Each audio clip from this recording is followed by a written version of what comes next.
Hi, I'm Father Boby, and here is my reflections for 30th Sunday of Ordinary Times.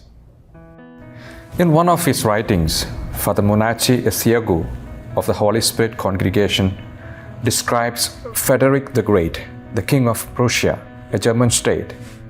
He was visiting a prison and was speaking with the inmates.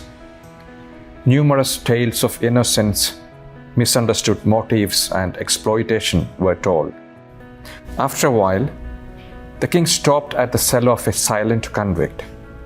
"So I guess you are an innocent victim too?" asked the king. "No, sir. I deserve my punishment, as I am guilty." Turning to the warden, the king said, "Here, release him before he corrupts all these fine and innocent people." God opposes the proud, but grants grace to the humble. Every believer should pay close attention to today's gospel.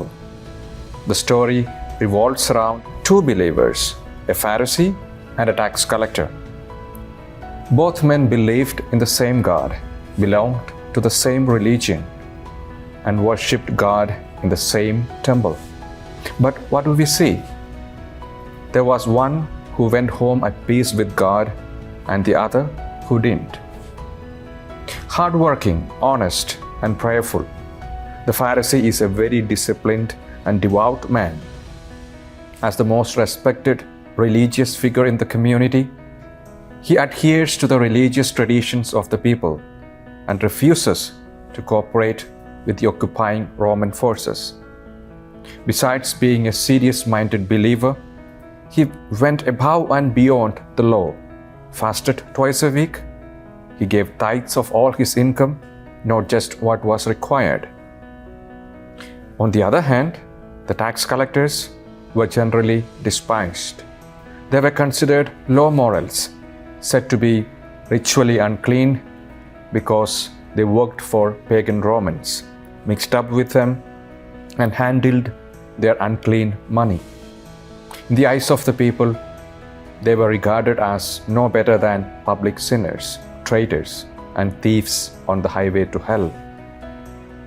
It is common for us to behave like the God who believe in.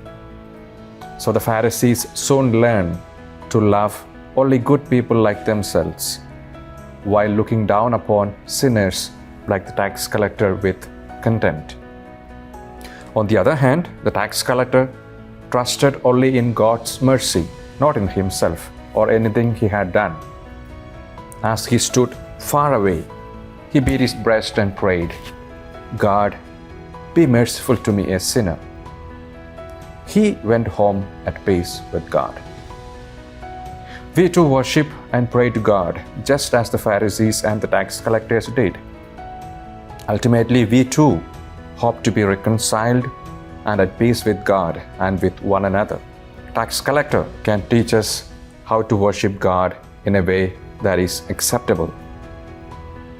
Our first step should be to admit our mistakes or sinfulness. A speedy solution begins with admitting a mistake.